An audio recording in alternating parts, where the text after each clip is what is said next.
Humberto, entender la vida no es nada sencillo y podríamos empezar por entender qué es una bacteria y cómo se hace diferente a un organismo que por alguna razón seguro histórica se le ha llamado superior. Todos los organismos son en realidad complejos. Las bacterias son organismos que normalmente son células simples, solas, es decir, no organizadas. Y los organismos macroscópicos que vemos en la naturaleza son en realidad millones de células organizadas, como un árbol. Sí, un humano, por ejemplo, son millones de células. Y las bacterias normalmente son solas, son células solas. De ahí, sí, en el suelo puedes encontrar, por ejemplo, 100.000 células, 100.000 bacterias, cada quien viviendo su vida, ¿no? Pero en el organismo más complejo, como los humanos o las plantas o otros animales, esas células están organizadas. Cada una de esas células lleva a cabo una función. Por eso le decimos que son más complejos. Pero, como tú tienes razón, todos los organismos son complejos. Es interesantísimo el mundo bacteriano. Bueno, te quiero sorprender con algo que a mucha gente le resulta hasta chocante. Saber que el humano, con todos los millones de células que tiene, no tiene más células que las bacterias que tenemos dentro. Es decir, somos más bacterias que humanos. Esa es la verdad. A veces me he sentido bacteria. Sí, cuando hay un desequilibrio en eso, que las bacterias empiezan a hacer sus propias cosas, pues caes enfermo, ¿no? Necesitas antibiótico. Pero es por eso. Guardamos un frágil equilibrio. La salud es esto. Un frágil equilibrio entre las bacterias que nos rodean, aún las que tenemos dentro, con el estado que estamos guardando, ¿no? De salud o de enfermedad. ¿Los eucariotes son las bacterias? No, los eucariotes son los organismos superiores. Sí, y se diferencian en que su material genético está en un núcleo y que tienen organelos también, la célula por dentro, organelos, pequeños órganos. Y los procariotes, que son las bacterias, son organismos más sencillos, más simples, donde su material genético está regado dentro de la célula y no tiene organelos. Son más simples, pero nos han acompañado, no, más bien son viejísimas. Así es, sí, son más exitosos que los organismos superiores. ¿Por qué más exitosos? Porque ocupan todos los tipos de ecosistemas que te puedas imaginar. Desde las profundidades del océano hasta los géiseres, el agua hirviendo, puedes tener bacterias, el suelo, el aire, encima de nosotros, encima de las plantas, todo está ocupado por bacterias. Y de ahí que decimos que son más exitosos. Se pueden adaptar mejor al ambiente. ¿Cómo se llaman los organismos con los que tú trabajas? Se llama Rhizobium, Rhizobium etli. Y Rhizobium etli se bautizó en este centro, porque etli quiere decir frijol. Entonces es la bacteria del frijol, la bacteria que se asocia con el frijol. De ese es su nombre específico, Rhizobium etli. Etli viene del náhuatl. Ah, qué bonita historia. Sí, sí. ¿Y cuál es la relación que guarda Rhizobium, que es una bacteria, con el frijol? Se asocia con el frijol en la raíz. Y en la raíz, lo que hace la bacteria es nutrir a la planta. ¿Nutrir? Nutrirla, sí. La bacteria nutre a la planta. Así es. La nutre a través de pasar el nitrógeno que está en el aire, lo convierte en una forma que la planta puede asimilar y la planta entonces se nutre de ese nitrógeno. Estamos hablando de tamaños, una vez más, microscópicos. Sí, pero si tú arrancas una planta de frijol en el campo, tú ves unas bolitas. En esas bolitas habita la bacteria. Claro, millones de bacterias. Ajá, esto se llama una simbiosis. Una simbiosis en la cual los dos organismos se benefician. La bacteria alcanza a ocupar un lugar, un nicho, se le dice nicho, y puede ahí subsistir. Y la planta se beneficia porque se nutre de lo que le aporta la bacteria. Entonces es una simbiosis. Se benefician los dos organismos. Una simbiosis, entonces es un beneficio que comparten dos organismos. Un beneficio común, así es. ¿Por qué es tan importante para la vida el nitrógeno? Porque nos alimentamos de nitrógeno. Es decir, las plantas fijan el carbono, pero necesitan nitrógeno. Los humanos ni fijamos carbono ni nitrógeno, necesitamos carbono y nitrógeno. Y las bacterias pueden hacer todo, fijar carbono y fijar nitrógeno. Entonces, son diferentes capacidades de los organismos. Las bacterias están, digamos, completas. Las plantas les falta la nutrición por nitrógeno y nosotros nos beneficiamos de ambos. De las bacterias que dan nitrógeno y de las plantas que dan el carbono. Y esos son los alimentos, las frutas, la carne de los animales, los huevos, todo eso es nitrógeno. ¿No hay otra forma de atrapar, de fijar el nitrógeno? Hay una forma industrial, sí, contaminante, que se lleva mucha energía, muy costosa para el país, porque ahora no produce ya fertilizantes nitrogenados México, todo lo tiene que importar.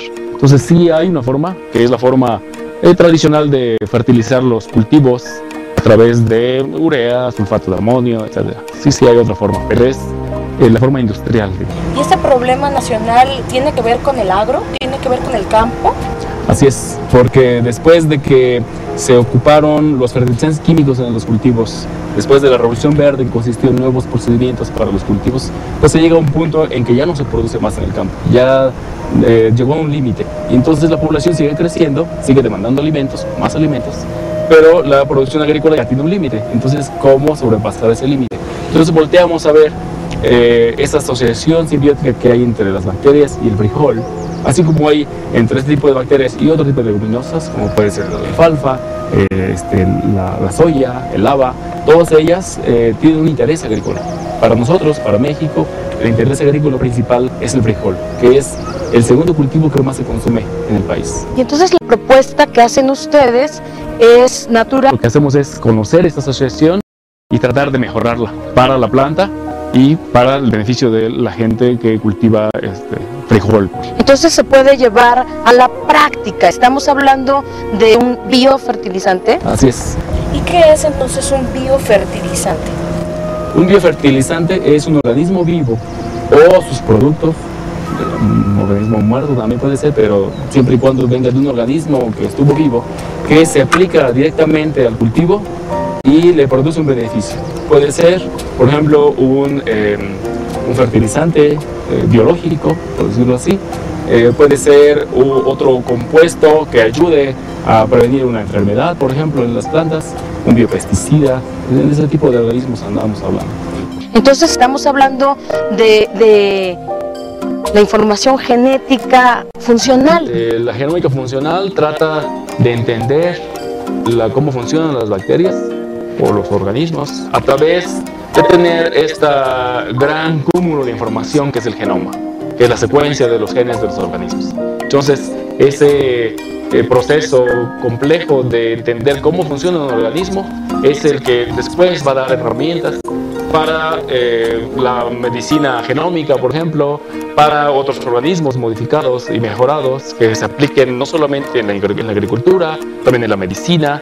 Y efectivamente, si no entramos en esta nueva área que es la genómica, que consume muchos recursos económicos, sí, hay que decirlo, pero si no entramos, entonces el país se queda sin sus propias soluciones, ¿sí? Vendrán otros transnacionales, vendrán de los países desarrollados a vendernos patentes. Entonces la medicina genómica y la genómica trata de ayudar a este conocimiento para nuestros propios problemas. ¿Y lo venden? ¿Ahora venden el biofertilizante? Sí, pero para llegar a venderlo tuvieron que transcurrir unos 20 años en el cual se llevó a cabo investigación básica, saber cómo se regulan los genes que tienen que ver con la capacidad de fijación de nitrógeno que tiene la bacteria, cómo mejorarlos, llevar a cabo experimentos en invernadero, experimentos en campo, para poder al final de este proceso ofrecer un producto que tenga ciertas características benéficas para el cultivo, que esas características sean reproducibles en varios tipos de ambientes y tratar de reducir, en este caso, los fertilizantes nitrogenados químicos a través de un biofertilizante. Hay que detenernos un poco más para hablar de los cambios genéticos y entender ese lapso de tiempo que lleva modificaciones, pero que hoy hace posible que las podamos utilizar con grandes ventajas. El proceso fue conocer cómo se regulan los genes que llevan a cabo la función de la bacteria, que es la nitrogenasa. ¿Cómo se regulan? Primero, ¿qué son? ¿Qué genes son? En ese centro, en el 1982, se caracterizó por primera vez que esta bacteria no tiene un solo gene para esta enzima, sino que tiene 3. Entonces, ya desde ahí era un descubrimiento, porque las bacterias normalmente constan en sus funciones un gene, una enzima y la función. Y en este caso no. En este caso es una familia de genes, una familia multigénica que no es común en las bacterias encontrar. Y ese fue un gran aporte de la investigación en el centro. Entonces, son 3 genes o 3 grupos de genes que portan para la nitrogenasa específicamente para la enzima. Después, conocer cómo se regula cada uno de estos genes, cada uno de estos 3 tipos de genes. Y después saber cómo podríamos aprovechar esta regulación que se encontró diferente para cada uno de ellos y cómo hacer que una enzima se sobreproduzca. ¿Sí? Entonces ese fue el proceso. Primero conocer cuántos genes tenía de este tipo para la nitrogenasa, cómo se regulan y cómo se pueden aprovechar. Y este trabajo no se hace de un día para otro. Así es. En mi caso particular, el proyecto que nos llevó a formular el biofertilizante nos llevó cerca de 6 años, simplemente para modificar la producción de la enzima. Para ese último paso nos llevamos cerca de 6 años. ¿Y la modifican para qué? Para que produzca más nitrogenasa y produzca más nitrógeno, que la planta pueda asimilar. Y eso ya como un producto se agrega en la tierra, en las plántulas. Así es. En esta bolsa tenemos la presentación comercial del producto. Aquí van cerca de 5.000, 6.000 millones de bacterias que son suficientes para fertilizar una hectárea de frijol. Entonces, este producto es como una arenilla, se mezcla con la semilla que va a dar suficiente para una hectárea y se mezcla un poquito de agua, un poquito de pegamento para que se pegue a la semilla y se siembra normalmente. Y ya con eso, la planta tiene el número de bacterias suficientes cuando germine la semilla para poder lograr incrementos en la producción de frijol. Gracias a la nitrogenasa. Gracias a la nitrogenasa. A una mejor nitrogenasa. A una mejor. Entonces eso la hace funcional. La hace más capaz. Más capaz. Así es. Y entonces ahí en ese producto hay millones de bacterias. Sí, miles de millones de bacterias. Absolutamente. ¿Las puedo tocar? Claro, claro. En el suelo tú las puedes encontrar naturalmente. Aquí están concentradas. Y esta cepa o este tipo de bacterias está mejorado. Es decir, en el suelo tenemos Rhizobium y lo tenemos capaz de asociarse con la planta, pero no se ha seleccionado para hacer tener mejor capacidad. Yo riego un poco aquí, no pasa nada. No pasa nada, no. Al contrario. Al contrario, si llega aquí un frijol puede crecer mejor y dar más frijoles. Así es. Pues esta es una parte muy interesante, ver los resultados de la investigación científica y en un asunto tan sensible para cualquier nación y bueno, para México, hablando del frijol, también se puede aplicar en maíz. Este es para frijol específicamente, pero hay otra bacteria que se asocia con la alfalfa, por ejemplo, con soya, con haba, con lenteja, con chícharo. Cada una de ellas es de este tipo, de Rhizobium también. Para cada una de ellas podemos producir un biofertilizante y aplicarlo y tratar de que se produzca más de este tipo de alimentos. Para el tipo de cultivos como frijol existen otras bacterias, por ejemplo uno que se llama Zospirillum, que también tiene una asociación benéfica con este cultivo, también puede ayudar a que la planta se desarrolle mejor y a que produzca más. Hemos construido todos juntos, científicos, pobladores, informadores, un mito de la modificación genética. Y hoy estamos viendo y estamos tocando grandes ventajas que da la transformación o meterle mano a la famosa ya estructura. ¿Qué me puedo decir al respecto? Sí, en este caso esta bacteria no es transgénica. Y hay que dividir entre transgénico y modificado. Lo modificado en este caso fue un gene que viene en el mismo genoma de la bacteria, es decir, no tiene elementos extraños. Esa es una gran diferencia respecto a los transgénicos. Los transgénicos son organismos que incorporan secuencias no propias, no de su propio organismo, sino de otra especie. Pueden ser plantas con genes de bacterias, por ejemplo, ¿sí? O animales con genes de plantas. Digo, esos son los transgénicos, en este caso no. Pero el gran debate que hay en la sociedad es precisamente el usar los transgénicos como una forma general de organismos modificados no naturales. ¿Qué medidas se toman? Medidas que tienen que ver con la bioseguridad. Sí, nosotros en este caso nos preparamos, ¿sí? Cumplimos con todas las especificaciones de la autoridad competente para poder liberar este organismo. Se detalla la descripción de cómo se produjo el organismo. La autoridad aprueba el uso porque sabe que, nosotros damos evidencia de que es inocuo y que al contrario nos reporta beneficios. Pero para ello necesitamos saber las consecuencias ambientales que tiene el incorporar un organismo modificado en el ambiente, ¿sí? Saber cómo se va a comportar, cómo va a sobrevivir, cómo va a resistir, cuántos años va a estar en el ambiente. Nosotros monitoreamos esta vida media del organismo Si la característica que nosotros modificamos se puede transferir a otros, observamos que no se puede transferir. Entonces, no se puede transferir, es decir, no se cruza con otros organismos de este tipo. ¿Sí? Nosotros la buscamos en el suelo donde la pusimos y buscamos que otros organismos de este tipo tenían ya esta característica y no la encontramos. Quiere decir que no contagia a otros con la propiedad que lleva. ¿Y no es un asunto de estos de expresión genética? No exactamente, no, porque nosotros podemos monitorear este segmento pequeño que lleva nuestra bacteria y ver si la tienen las otras, si las otras no la tienen modificada. Entonces, se trata de un organismo contenido, ¿sí? Que no riega su propiedad en otros organismos del suelo, puede controlarse más o menos en ese sentido. Entonces, además de que es completamente inocuo, no transfiere lo que lleva. Entonces tiene cierta bondad el utilizar este organismo. Y seguramente han buscado formas de seguir mostrando y de compartir este trabajo que ya ha arrojado productos. Sí, nosotros cuando obtuvimos la bacteria mejorada, buscamos cómo llevarlo a la aplicación.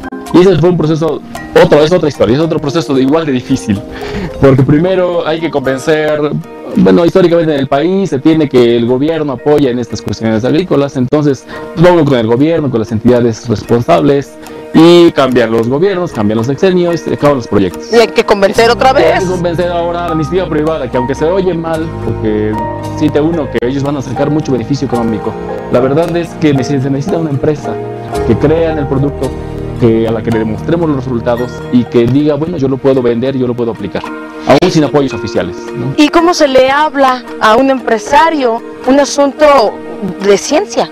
Sí, bueno, le mostramos las fotos donde vemos las plantas con biofertilizante así de grandes y las plantas sin fertilizante chiquitas. Entonces, y las producciones, ¿no? Tú obtienes cerca de 40 o 50% más producción con el biofertilizante.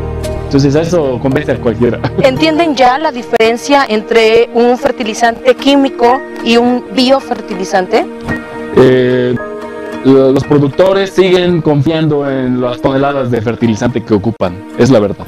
Pero van viendo que el fertilizante químico está siendo cada vez más caro, que es más difícil llevarlo a las comunidades alejadas del país, que hay que pagar transporte, que los precios de los insumos son cada vez más elevados.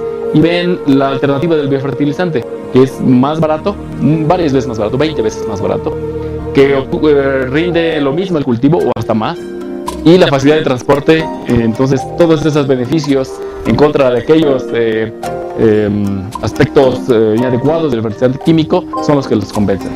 Han avanzado en un camino que hace una sana convivencia, la investigación que se aplica en la resolución de un asunto muy humano. Así es. Y esa separación entre ciencia básica y ciencia aplicada para nosotros no existe. No hay tal, ¿no? ¡Qué bonito! No existe, porque solamente son membretes, son etiquetas que pone la gente. Es decir, tú estás haciendo ciencia básica, tú estás haciendo ciencia aplicada, y no es así. Nosotros, a partir de la ciencia básica, que es conocer cómo funcionan los genes, observamos que tiene cierta ventaja, cierto potencial, y nosotros llevamos estos procesos a la aplicación. Entonces, y somos los mismos. Este mismo equipo que trabajó desde la ciencia básica a la ciencia aplicada, siempre y cuando respetando los lineamientos que nos marcan las autoridades, sabiendo las consecuencias, estudiando bioseguridad, por ejemplo, y así puedes llegar hasta el público y hasta impactar a la población.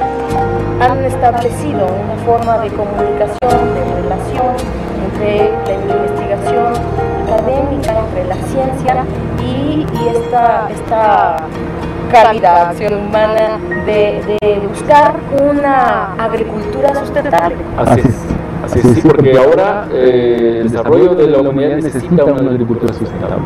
No es posible que sigamos incorporando toneladas de fertilizantes a los campos, millones de toneladas a los campos. Cuando se producen esos fertilizantes contaminan. Cuando los aplicas en los cultivos contaminas. No solamente se beneficia el cultivo que estás fertilizando, sino que perjudicas el suelo se hace salino, y dentro de unos años ya no lo puedes usar. Y cuando los fertilizantes se lavan a través de la lluvia, llegan a mantos freáticos, donde tomamos la potable, y también se contaminan los mantos freáticos con el fertilizante químico. Entonces, si no disminuimos los fertilizantes químicos, si no reducimos por producción, y si no dejamos de impactar en el ambiente negativamente, no se va a poder producir una agricultura sustentable. Entonces necesitamos nuevas estrategias, como estos organismos, que se pueden aplicar sin contaminar y puedes incrementar la producción. Entonces esa es la agricultura sustentable, la menor uso de insumos externos, una buena producción que satisface las necesidades de la gente. Con mecanismos naturales. Con mecanismos naturales. Mecanismos que después de la observación y de la experimentación se dieron cuenta que se podía modificar para hacerla más grande, para mejorar, para incidir en ventajas productivas. Así es. Sin tratar de usar organismos transgénicos, en esta problemática todavía en la sociedad no se decide bien si se usa o no se usa. Entonces, con soluciones adecuadas a nuestro entorno, con un problema nacional, como es el caso de la cuestión del frijol, y además de que la semilla que se produce es más nutritiva. Entonces, se solucionan varias cosas, ¿no? La producción y la nutrición también lo puede hacer. Pues el área de la genómica funcional no solamente es ambiciosa, es pertinente y ahora cobrará otros niveles de importancia en cualquier sociedad que produce y que desea buscar la sustentabilidad, como lo mencionabas hace rato, Humberto. Así es. ¿Y qué cosas gratas te ha dejado tu trabajo de investigación? El conocer, es decir, el conocimiento, que a veces puede pensar uno que no es tan útil el conocimiento, pero ir descubriendo cosas de los organismos, en este caso de las bacterias, cómo funcionan, a qué responden, cómo se pueden modificar, ese proceso ha sido muy interesante. ¿Te sientes satisfecho de ser científico? Así es, muy satisfecho. Muchas gracias por platicar con nosotros. Gracias.